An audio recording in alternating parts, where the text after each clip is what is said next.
watter hoogtepunte vir julle uitgestaan het vanjaar? Ek dink Daar's baie gewees, daar's 'n paar. die feit dat ons hierdie jaar oorleef het, dit was besig. Dit was besig hier op stal, lekker en besig.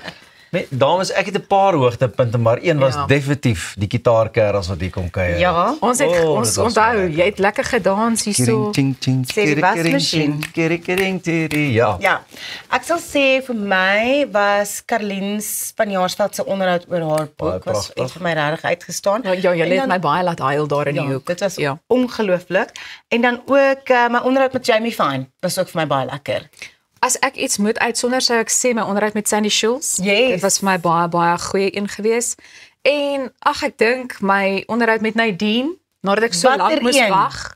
Nee, want ek het net een keer met haar gesels. Okay. Nadat ek so lank moes wag en my onderhoud met Amor Vitoni. Daar's 'n hele. Kan ek nog eentjie uitlig? Daai onderhoud wat jy gehad het met die dametjie oor see, toe die bomme val en die dinge gebeur. Dit ook. Dit was ook nou Dit nogal. ook, maar sien nie tergend. En dan insetsels, onthou ek was ook in die veld. Jy was Die Pretoria se Kunsmuseum. Pragtig. fantasties.